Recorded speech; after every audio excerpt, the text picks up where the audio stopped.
Welcome into Crossing Broadcast on a marvelous Monday.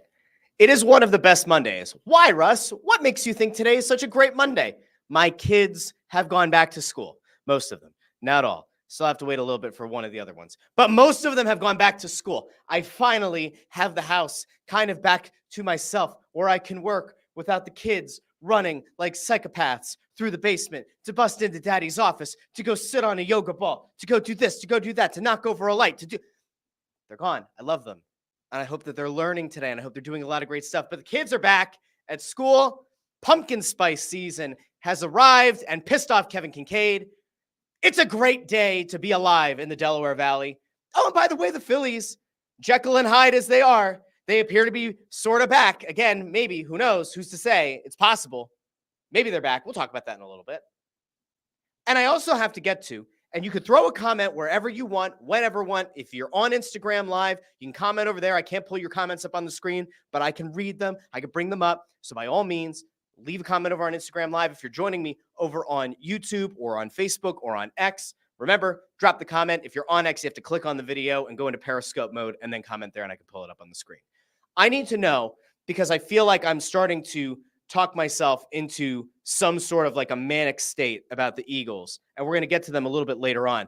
But like, there goes another preseason game. There goes another game where the starters don't play. And all I keep thinking about is this could be bad. This might not be the best way to start off a season, going to Brazil, taking on the Packers, who might actually be a good team. And your starters haven't played. They haven't gotten any kind of actual meaningful, snaps. They've gotten no actual live game. Nothing. I'm a little bit concerned. Maybe it's just me. Maybe I'm crazy. Let me know in the comments. Let me know how you're feeling about the Phillies. Are you back in on the Phillies? I feel like every time I do a show, it's the Phillies are about to die. The Phillies are the greatest team in the history of baseball. The Phillies are 8 games up on the Braves. The Phillies are 4.5 games up on the Braves. The Phillies are about to go on a run for the ages. The Phillies are going to be lucky if they can advance past the first round. 2 big things happened over the weekend. There were the return of 2 major things that you need if you're going to be a legitimate World Series contender. And we'll get to those in a second. But first, I'm going to throw it out to the comments to the people who have already checked in over on YouTube or on Facebook or wherever they're at. Connor trolled me right before we went live that I was late. What's new? I was well on time. Craig, who's on the other side of the glass, can confirm. Hashtag can confirm. I was on time today. He and I were just kind of shooting the shit a little bit beforehand because we had a topic or two that we were kind of going back and forth on if we were going to talk about. Because there's like a Philly media thing that I think we're also going to get to a little bit later on in the show.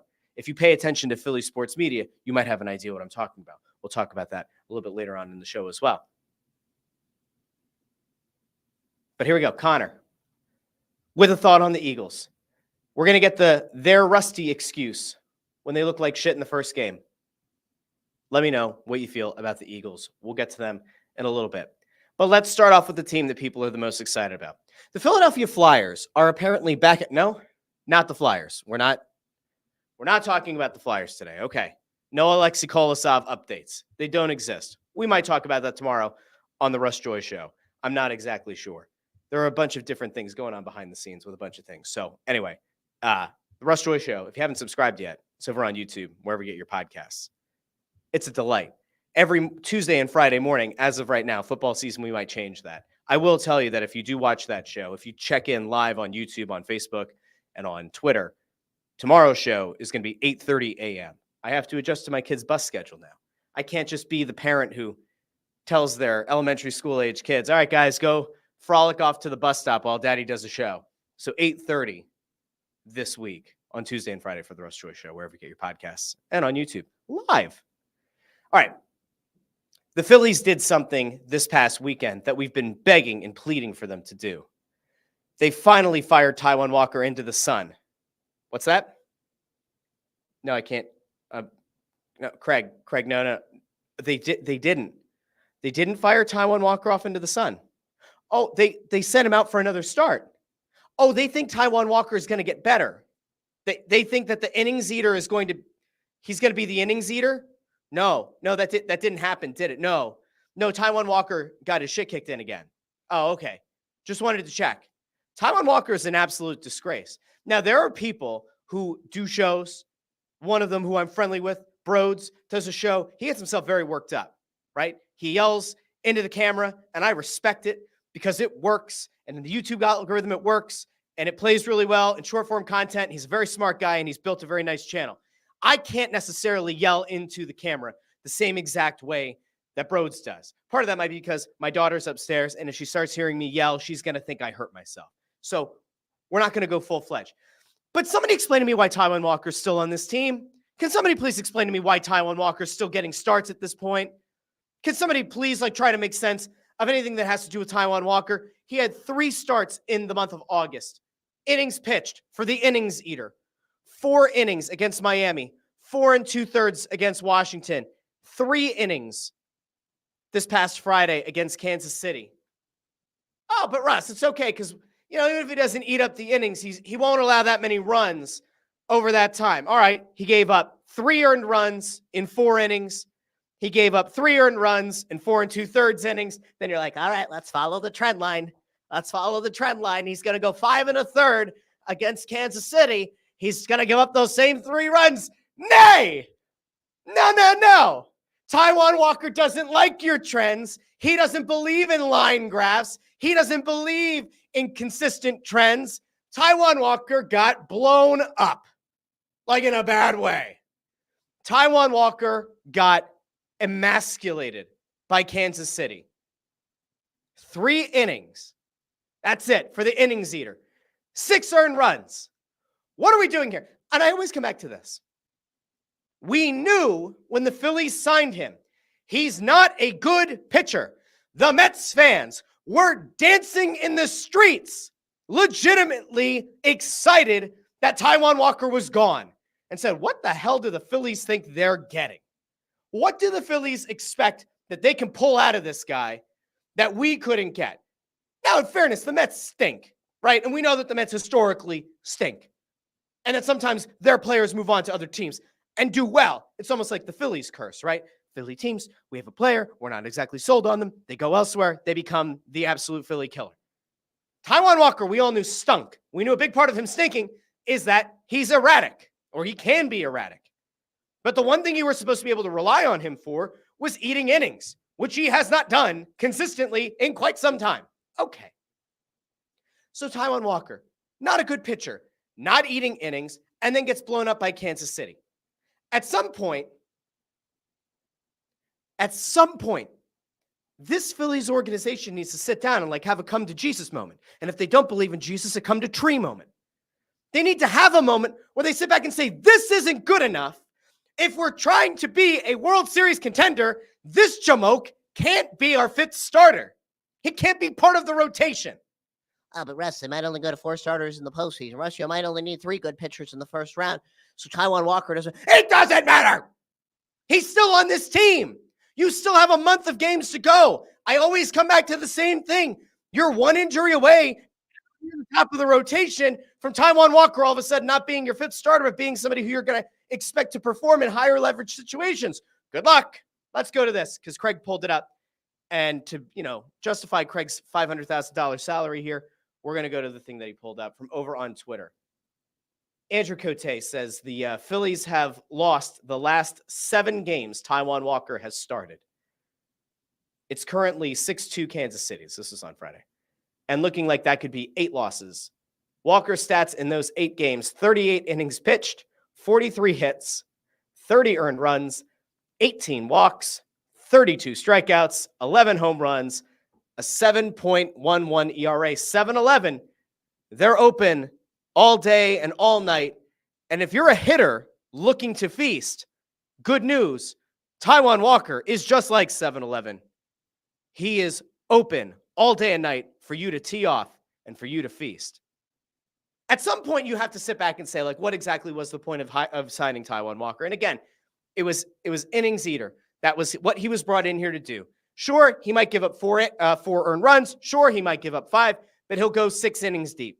Sometimes he might get you 6 1/3, 6 2/3. And when you're at the end of the rotation and you're trying to buy your bullpen a little bit of breathing room, it's nice to be able to get them a break. You know that it's going to be likely you're going to have to use some of your bullpen guys in those games, maybe in higher leverage situations if the game is still close. even if Walker gets knocked around a little bit, he's been dog shit for this team. Legitimately. 100% dog shit. And by the way, this isn't just like a this year thing. He wasn't good last year either. So every once in a while, like you get somebody who says, well, like, hey, your fifth starter last year, he had a 4.38 ERA.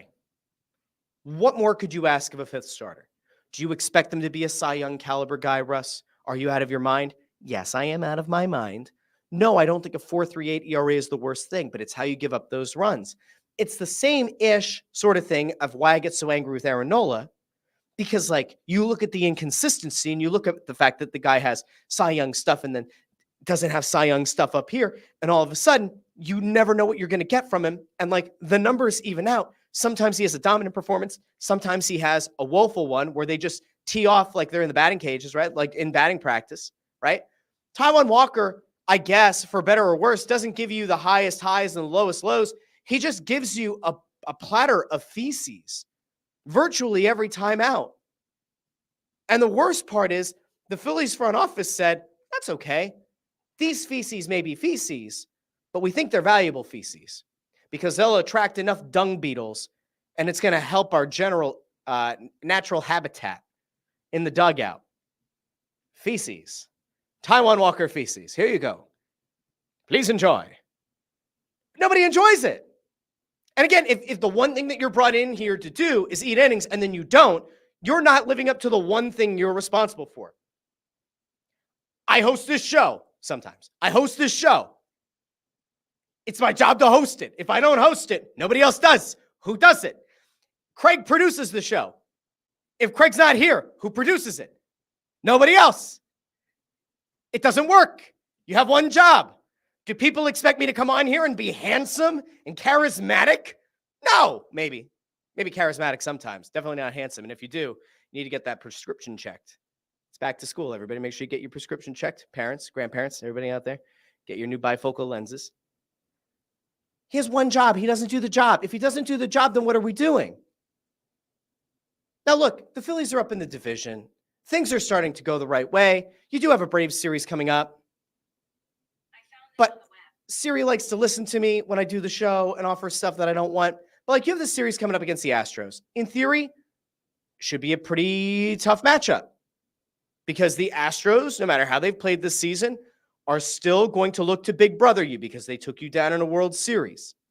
It's going to be a competitive series. And then you're home against the Braves. And that, once again, is like the 15th time that I've been, able to sit back and say, hey, guys, put your foot on their throats, end the season, and the NL East race. Can you do it? Who knows? It's a 6-game lead right now. The Phillies win 2 over the weekend. It's still only a 6-game lead. You can't shit the bed against Houston. Cannot do it. If you do, and the Braves go out and have themselves a nice-ish series against the Twins, oh boy, it all comes back to lack of killer instinct. The vibes are great. The killer instinct doesn't exist. You have to be really, really careful. We'll go over to the comments. Connor Allen says this week will be the telltale sign if they actually have balls or not. I'm not sure if they have balls. I'm not sure they do. I don't know if the killer instinct is there. They went out and they beat up on Kansas City over the weekend on Saturday and on Sunday. The Bats came back alive. Everybody felt good about it. Everybody felt hunky-dory. Sat down with my kids. We watched Sunday's game as a family. We don't usually get to do that all that much. We sat back and we watched the Phillies score runs, and it was insurance run after insurance run late in that game. Hell, Nick Castellanos had a home run. All right, everything was coming up. Everything's coming up Millhouse. It was great. Fantastic. The Bats came alive. 11 runs, back-to-back games. Everybody feels great. You can't go shit the bed against Houston. Now, I will say there was one other thing that happened over the weekend that is 100% critical to whether or not this team is going to be successful. And that was the return of a starter who is now once again playing a more important role than at any other point that I can think of in recent memory. And that's Ranger Suarez. Because Ranger Suarez returned to the rotation and put in a nice performance that was good enough to give you hope. And he got through that performance without any kind of injury. Suarez goes out on Saturday, 5 innings, 1 earned run, 6 strikeouts, only 1 walk, was pretty damn sharp. So much of what the Phillies are going to be, and the Phillies having the chance of actually making it back to a World Series, is tied, man, I don't want to say 100% to the rotation and not tied 100% to Ranger Suarez himself. But man, Suarez is critical. Critical. You don't expect your third starter to be a guy that you need to go out and win you a series or to keep you in a series. But realistically, Wheeler, ace, Nola, head case, Ranger, we don't know. Ranger in the postseason has been very solid. Ranger, prior to getting hurt this season, was lights out. If he's healthy, if you're able to manage his innings, and you can go into a postseason with a healthy Suarez, a healthy Nola, a healthy Wheeler, you can stack up and match up against virtually any team in the National League and presumably against any team that you would run into in the World Series. But they are on very tenuous footing with Ranger Suarez. If he catches a knock, if he gets hurt, if he tweaks something again and he misses time, it has that cascading effect. I talk about this all the time in virtually every sport. It's just the way the depth charts work. But you have to be really careful because when one of your better players goes out, everybody's now pushed up a spot. Everybody's pushed into a more prominent role. The expectations on that role are inherently higher. And if you don't meet that moment, it can cave a team. It can take down an entire team's season. Now, this season, Suarez is still under 3 with ERA 2.82. He's been fantastic. But this was his first game. Saturday's game was his first game in over a month. You have to do whatever it takes to keep him healthy. If that means you're going to limit him to 5 innings from now until September, from now until October, totally fine. No big deal. I'm not the biggest load management guy, but in this case, because of how important he's going to be to this team and how important he is to this team going forward, you have to load manage him. Now, Craig found something. Craig, go ahead and pull it up because it's a big deal. Ranger Suarez went out and had himself a nice day on Saturday. Today is a big day in the life of Ranger Suarez. Is he having a baby? No, he's not having a baby. It's his birthday. Happy birthday, Ranger Suarez. Happy birthday. Ranger, of course, is only 21 years old. Good for him. It's not true. He also doesn't say he's 21. Happy birthday to you, fella. I hope that for your birthday, you wish for good health in the rest of the regular season and the postseason. Without it, it's going to be bad, bad, very bad. Speaking of bad, bad, very bad, I see a flashlight shining on my face, which means my daughter has decided now is the appropriate time to come in and interrupt the show. Now, if you keep that up, you're going to have to come on to the show. And the flashlight has turned off. This is parenting in 2024.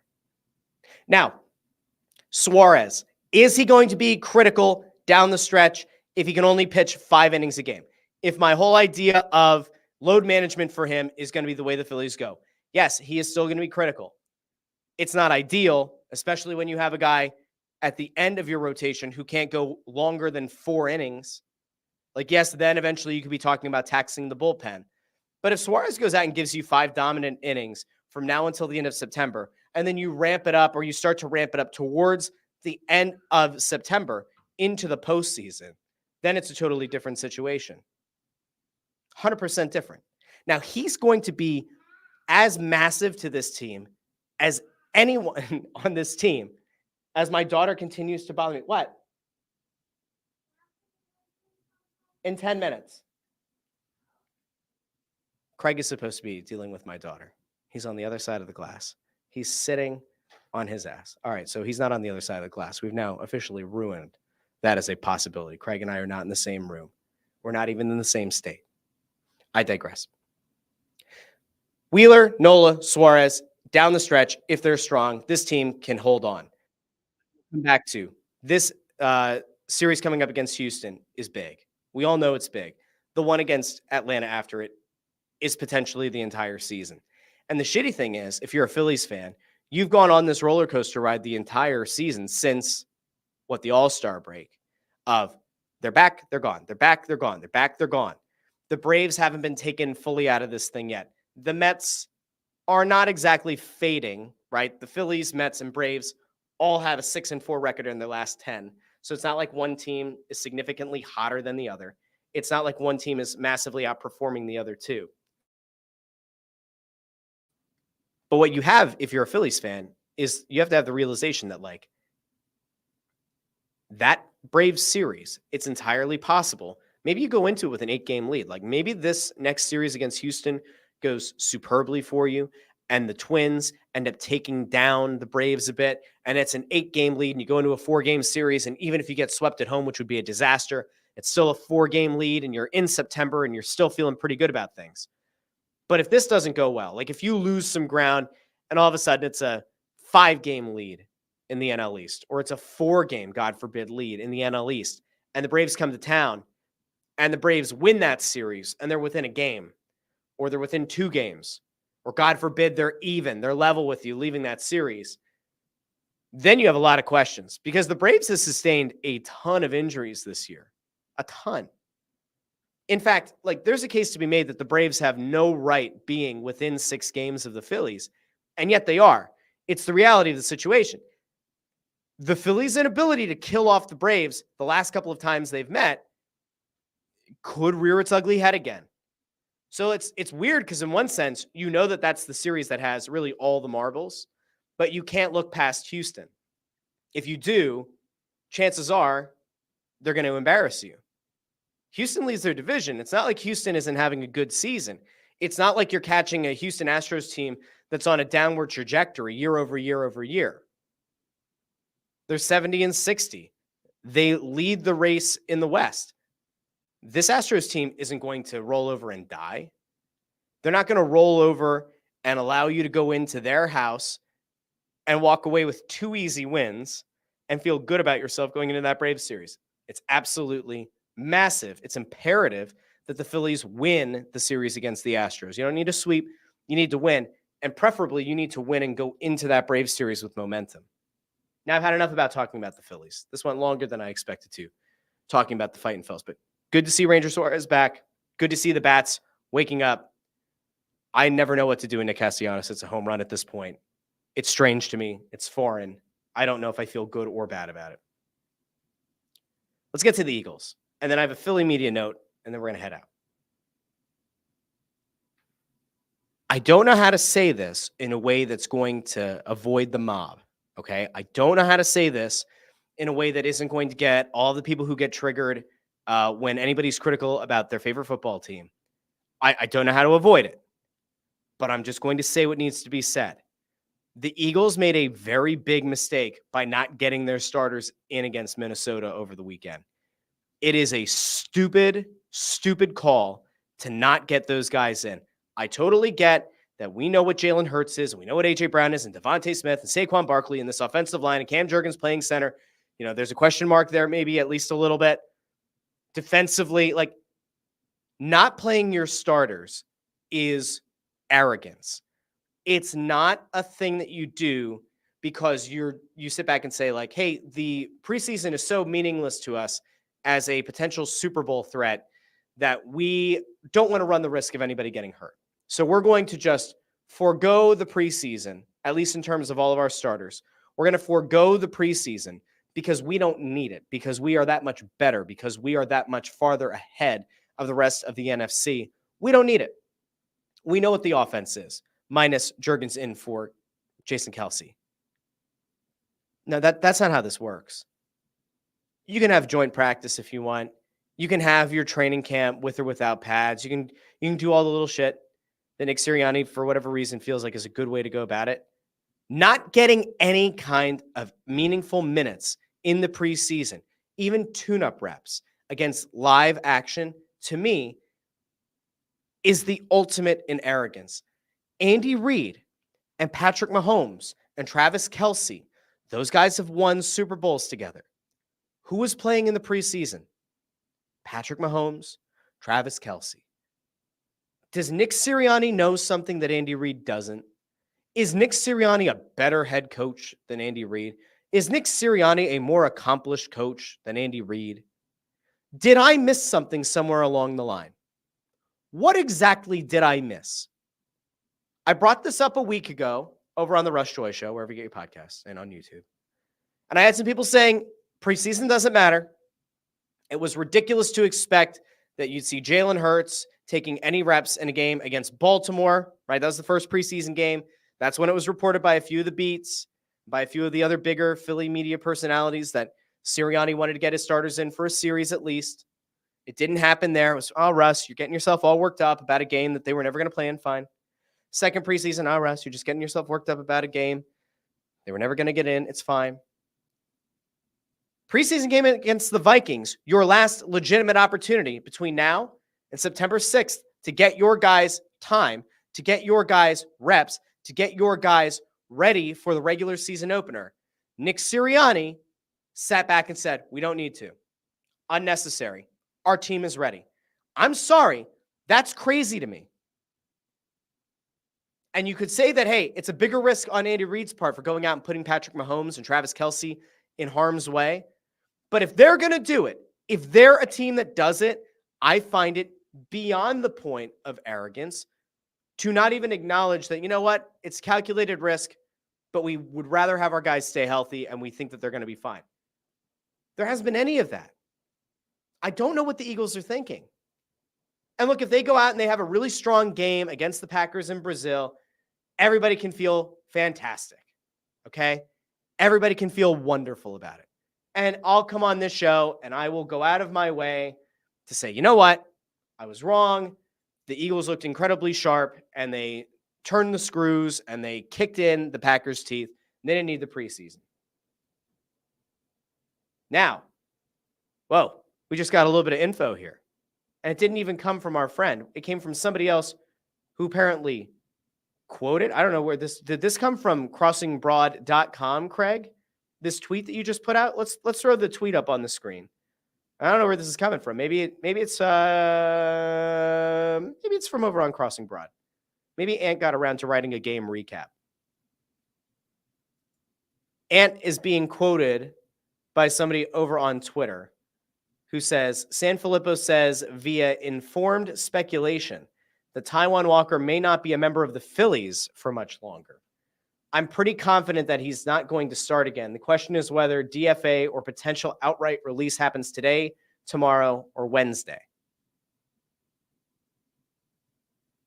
If that's the case, okay, let's just play the game here. Let's assume for a second that Ant Sanfilippo is right, okay? Let's just take a moment. We have to have a very rational conversation here about Taijuan Walker. If there was a chance that the Phillies had any inclination, Taijuan Walker, who wasn't good last year, wasn't good this year, if there was a chance that he was going to underperform again, and that there could be a possibility that sometime between now and September, between now and even the postseason, they might DFA him, or they might release him outright. I have a very simple question to Dave Dombrowski. Why was he here? Why did you keep him here? And why did you not address the goddamn rotation at the trade deadline? I feel like every week, like I'm taking crazy pills. I've been yelling at times for a month and a half, 2 months. You need to add to this rotation. And it was, no, things are fine. Phillies don't need a starter. Or I get the fucking people on Twitter. Russ, the Phillies didn't want to trade Andrew Painter. And based on the names that were out there, it stands to reason that the Phillies decided that it wasn't worth the cost. And in fairness, those pitchers weren't particularly good anyway. And I always come back to this, okay? And it's really simple. You have no idea what is being talked about on the phone between GMs and presidents of baseball operations. No fucking clue. I feel like I have to whisper it sometimes. because some people just can't get it through their head. So maybe if I whisper it and they have to crank up the volume, they'll hear me say to them, they have no idea what they're talking about. Like, you see trade rumors, right? We see this in every sport. 3 targets come out as being the top targets in all of respective sport. Team A, Team B, and Team C have explored possible trades or had exploratory conversations about pitcher 1, 2, and 3. But they don't want to part with prospects X, Y, and Z. And so everybody kind of looks at it like it's a little Tetris game, right? Got to kind of match this. We got to turn this. We got to drop this on and see if everything kind of goes away. That's not how it works. Like, the reason that so many trades come out of nowhere and the reason that so many trades happen where you go, wow, didn't see that coming, is because not every organization has a massive leak, okay? Just because a reporter comes out and says, Andrew Painter is an untouchable, that doesn't mean that the team isn't having an active conversation about him. It's entirely possible they were. It's also possible they weren't. I wasn't there. I don't know. But like I said, around the trade deadline, just conceptually, if you were willing to go out and make a massive offer to Yoshi Yamamoto in the offseason, right? Because you thought he fit your timeline, you thought he'd be here for not just important in the short term, but long term, it all made sense to you, and you were willing to offer him allegedly more than the Dodgers, right? If you were willing to make that kind of commitment, it told me at the time that you thought that you might need to add another arm to the rotation, okay? They didn't do it. And at the deadline, yeah, some of the names that were out there weren't the most inspiring. They weren't. But they have to be better than Taijuan Walker. They have to be. And I'm going to come back around because I saw it dropped over in the comments. It was this one by Reed. Trevor Bauer watch? No, because this organization won't do it. But they should. They should at least kick the tires. I've made this case. I made this case on the Russ Joy Show. And I did a big disclaimer. And I think I talked about this on Crossing Broadcast last week or the week before. And I put the whole thing out. There were accusations. There was a whole proceeding. There were the initial, what the hell is it called? Findings, right? The round of findings.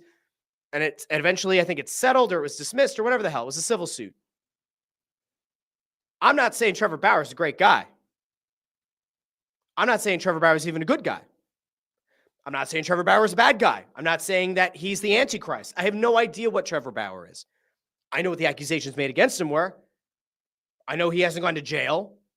I know it seems like whatever was settled or whatever the way that things kind of panned out would maybe imply that there are some who think that maybe he didn't do things that were as bad or to the level that might have initially been alleged. We don't know.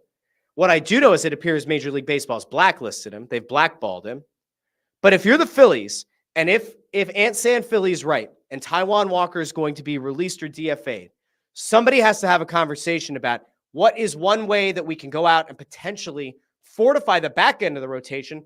But even doing so, get a guy who, like, I don't know, if he pitches anywhere near the level that he has in Mexico, it's not the same as Major League Baseball. We get it. But if he goes down and if he's sharp and he comes up to Major League level and all of a sudden you need him to be your 4th starter, guess what? He's done it before. He's performed before. He's at least an option. You have nobody in the minors right now that you can confidently replace Taijuan Walker with. And my main man, Spencer Turnbull, hurt, got dicked around, got sent to the rotation, the bullpen, and back, and it ain't happening for him. If somebody can find me another option, if somebody can find me the equivalent of like going out and finding Pedro Martinez and bringing him back for a World Series run, let me know. Can we get Jamie Moyer to come in and be the 5th starter? Jamie Moyer was hella old in 2008. He could still be hella old now. I would actually feel better about Jamie Moyer right now going out and giving me 4 innings of baseball than Taijuan Walker. Now, I wanted to be done with the Phillies, and they pulled me back in. Now, there are 2 Philly media points that I also wanted to make, but I'm going to go over to the comments really quick just to see what else is going over. Connor noting that Ant San Francisco might be breaking that story. I heard he said Kevin Hayes' fingerprints were all over Taijuan Walker, so I don't know what to make of that. Joey B feels like he's watching a community college lecture right now online. Very intimidating in this tone. Thank you. That's what I go for. En fuego. This could be, and Joey does point out, this could be a segment used as an audition tape for Happy Gilmore 2. I don't wait in lines. Homie, don't play that. If Happy Gilmore 2 is looking for a short, racially ambiguous guy with a strong mustache game, with the ability to speak a few languages, hello, I'm ready to go. All right, let's see.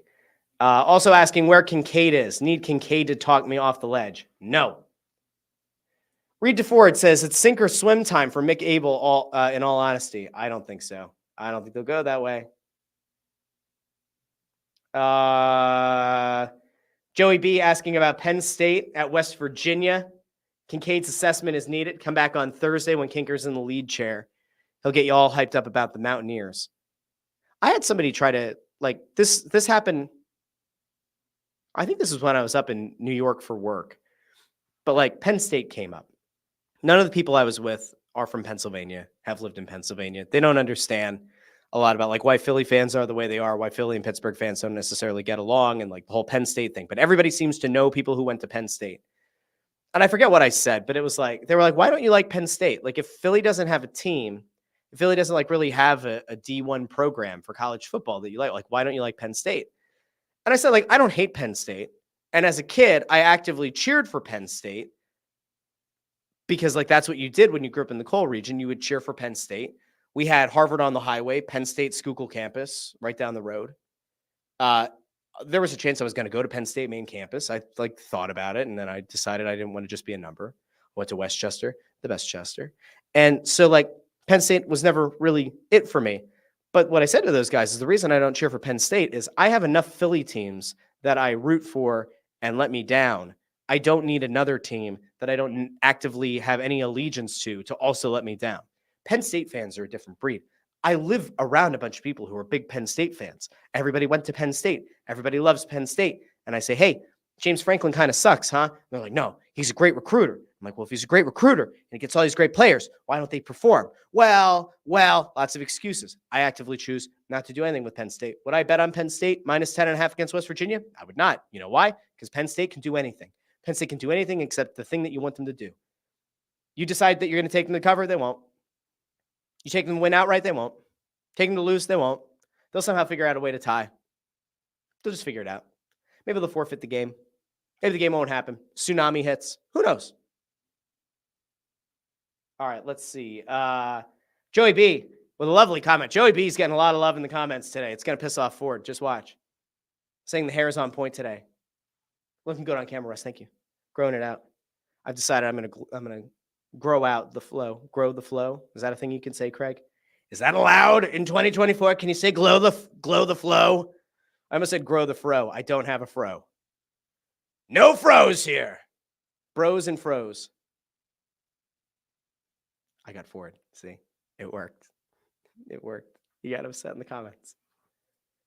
What a sweet guy. Anyway, Ford. Now we are going to make the disclaimer here that Ford is not representative of the beliefs at Crossing Broad or the parent company or of Russ Joy or of Craig Dudek.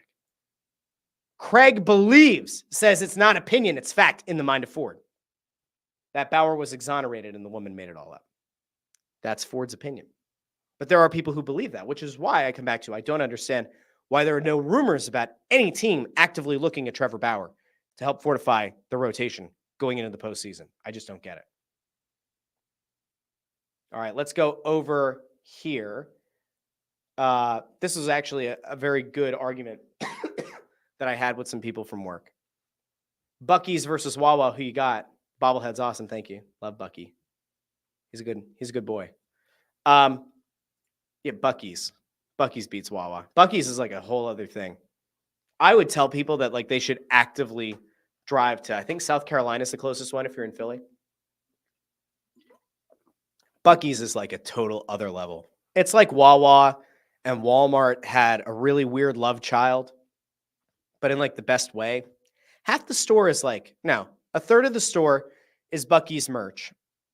A third of the store is like knickknacks and like home is where the heart is kind of stuff. Like that kind of kitschy stuff in your grandparents' house or maybe your parents' house. Hopefully not your house. It's a little bit iffy. And then the rest of it's food. Wall of snacks and marinades and rubs and all kinds of stuff and brisket sandwiches, chopped brisket, and all kinds of great stuff. Buc-ee's is a whole other level. I have grown to like Wawa. I've grown to like Wawa a lot, okay? I don't actively go out of my way for it now like I did when I was teaching, and I would drive past a Wawa or two every day to work. But like I can appreciate Wawa. I can also appreciate that Wawa is worse now than it was when I moved to this area when I went to Westchester. Was it 2008? Somewhere along the line, all these people tell me there used to be a deli counter. It used to be so much better. Fine. I think that Wawa's fine. For a quick bite, Wawa's fine. Sheetz still has my heart, still has the fryer. Buc-ee's, though, total other level. You can't compare them. All right. Last thing I want to get to. 2 Philly media points. Craig, bring up the one that you sent over because there was an interesting one here. And I'm going to be careful because I don't want to, since it's not my show, since it's not like the one that I own, it's not the Russ Joy Show, I have to be very careful. Kincaid wrote the whole thing up about the Jacob Media stuff going on between Missinelli and Jacob Media and Joe Kraus getting into it with Pagan on Twitter and all that. We're not going to touch that one today with the 10-foot pole. But there have been some shakeups. John Marks left WIP. There were some questions about what's that going to do potentially around their Eagles coverage. Go ahead, Craig, pull it up. There was a change over at WIP. Joe Giglio has been named the new host of WIP's Eagles Radio Network pregame show. So if you're a big Joe Giglio guy or gal or gender nonconforming, guess what? Joe Giglio, pregame show. I think Joe's an entertaining host. I know there are people who don't like the hot takes. I enjoy Joe. I think Joe's very good at what he does. I think Joe's going to do a very nice job in that role. I think Joe's going to be able to tap into the emotion of the fans, and I think that's going to be great. Now, I don't know what that means for postgame, though. I don't know who does postgame. Craig, does he do postgame then? You read the article. I don't know. If he only does pregame, then I don't know. I feel like he would actually be very good on postgame, getting the temperature of the fan base. That's just me. Reed DeFord, already out against it. A Giants fan hosting the Eagles pregame. Listen, if nothing else, the Giants suck, so it's not like he can go out of his way to like tout how good Daniel Jones looks, right? All right. Connor Allen, going back to the last thing, asks who has more pumpkin spice. I have no idea. Okay. We're going to have a moment of reality here. Then the other media thing. Craig, pull up the other media thing too. I think you know what I'm talking about. He's shaking his head. God, Craig, this is a $600,000 salary. You would think that you would know, you could read my mind at this point. I went to Wawa last Thursday, I think, to go get a pumpkin spice coffee. And it wasn't good. And it was actually problematic. I did it just to spite Kincaid. Like I took a picture of it just to stick it to Kincaid, who was complaining that pumpkin spice season was coming back and it's too early. And Kincaid, for whatever reason, likes to make the argument about the summer and the fall, that summer technically goes until like September 22nd. Nobody in their right mind considers that summer. There's not a human being on this earth that I know who says, yeah, you know what? My family, yeah, we're going down to Shore. September 15th. What? No, you don't do that. Why? Oh, it's still the summer. No, nobody does that. Not a single person does that. No one. If you're calling mid-September the summer, I got news for you, friends.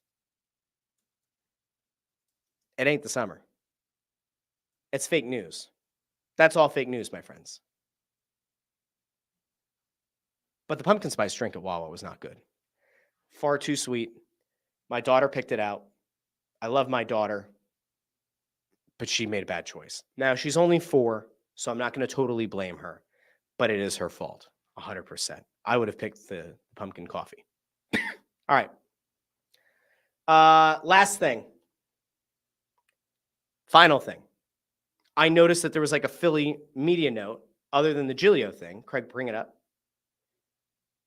John Foley, who had, I don't know how this all played out. I have like some idea, but I'm not positive. John Foley was 2008 Phils on Twitter. Built that big social media account, like with all of the historical clips of the Phillies. Built a massive social following. Is fantastic on social media. Very good. Built a big newsletter. Apparently, like massive, right? Did a very nice job there. Got hired by PHLY a few months ago. I don't know exactly when. Don't quote me. But I feel like it was only a few months ago. Maybe it was 5 months. Maybe it was 3. Maybe it was 7. I have no idea. But he got hired to go and help out with their Phillies coverage, which many people said wasn't exactly the strongest from the get-go. All right. Wasn't maybe paid the same attention that their Eagles staffing was, that their Flyers staffing was, that their Sixers staffing was viewed as kind of a bit of a weak spot. Okay. He was hired over there to go and be a podcast host and to be a writer for them. He is the first person that I can think of who was an on-camera person who has departed PHLY since they came into the market about a year ago. He tweets, "Hey, I'm no longer affiliated with PHLY. Can't wait to tell you all what's next. And if anyone says a bad word about Jamie Lynch, Renee Washington, or Tyler Zulli, I will come for your neck. Best in the biz," and a heart. Now, at first, I went, oh shit, did he get fired? It doesn't appear so. Then I was like, are they cost cutting? Because I'm pretty sure they launched November of last year. Now, I can't give you all kinds of specifics, right? I don't know what everybody's contract is. There have been many rumblings for over a year about how much certain people are getting paid, that all of their beats certainly do not get paid as much as each other, that some of their secondary people maybe aren't getting paid as much as the others. That's fine. Not my business, not my deal. There was a point where I know they had been talking about multi-year deals with certain talent and only a single year contract with other talent. I don't know who's on what deal. I think it was around November they launched. I'll be interested to see if all of the people who were signed a year ago to be on-camera people, to be writers for the site, if they're all going to be re-upped or not. Foley, I think, is the first person on as a forward-facing person who actively left. And based on the wording of his tweet, sounds like he has another gig lined up, that this wasn't, he was thrown out in the cold and is now asking for people like to keep an eye out for him. It sounds like he has another place he's going to go, which I'm intrigued by because, as is the case with anything, you always wonder if somebody chooses to leave a job in sports media and they hint that there's another place they're going, is it going to be to one of the traditional outlets? Like, is he going to go to the Inquirer? I can't imagine. It wouldn't make sense to me. That would be quite the jump. Is he going to go to Crossing Broad? Unless I've missed something, no. Could he go to another blog? Maybe. Based on the fact that PHLY was giving out some decently lucrative deals to people, I have to assume that he's not going to just a startup blog. I can't imagine that he's going somewhere that wouldn't have decent enough backing. So I'm very interested to see where he lands, and I wish him the best. And I want to be clear because I caught flack on this in behind the scenes at Crossing Broad today. There is a perception, apparently, at least with one person that works at Crossing Broad, there is a perception that I don't like PHLY. That's not true. I like the talent, and I wish the talent all the best, and I want those people to keep their jobs. I think the entire business model is predicated on a lot of high selling, a lot of venture capital, and eventually the bubble's going to burst. It might not happen this year, and it might not happen in 2 years, but when it does, a lot of people are going to lose jobs. And it makes me upset because I sit back and I say, I want to see everybody succeed. I like seeing more media jobs. If it doesn't work here, I don't know how you're going to get another person with significant capital to come into Philly and try to do something again and add more Philly media jobs, more Philly sports media jobs. And that's where I'm critical. So I wish him the best. I hope everything goes well. I hope all the people who signed there a year ago are retained through the next year, the next 2 years, next 3 years, whatever the length of their contract is. And I wish them all the best. But that was a little bit of Philly sports media news here at the end of the show. There is that. Giglio taking over pre-games for the Eagles on WIP. And if I missed anything, by all means, let me know. I don't think I did. And this is interesting. Joey B says, I need a wrap-up show like the Howard Stern show. Ford should be the host. Absolutely not. And on that, it's time to end. I will be back on Tuesday morning at 8:30, special start time. Tuesday, 8:30 a.m. over on the Russ Joy Show. Why? I'm Happy Gilmore. Why am I happy? Craig, just because I have a nice mustache doesn't mean that I'm now Ben Stiller with a why? Why, Craig? Why? That's not me. That's not me. It's still real to me, damn it. Anyway, Tuesday morning, 8:30, the Russ Joy Show. Find it wherever you get your podcasts. You can join the show live on YouTube and X and Facebook. Find it wherever you get your podcasts if you like listening in the podcast feed after the fact. We'll be taking your questions, comments, and concerns tomorrow, hitting as many of the teams as we can, and covering whatever happens in Philly sports media. We'll do all of that and maybe even a little bit more tomorrow on the Russ Joy Show. If you are a Crossing Broadcast subscriber only, we love you. We appreciate you. Thursday, Kevin Kincaid will be back in the lead chair. Make sure you bring all of your Penn State, West Virginia questions on Thursday. Until then, a big thank you to everybody who tuned in live, and a big thank you to all of you who tune in after the fact in the podcast feed. For Craig, who makes $800,000 on the other side of the glass, I'm Russ. Thanks again for watching, maybe even listening to Crossing Broadcast. We will talk to all of you Thursday.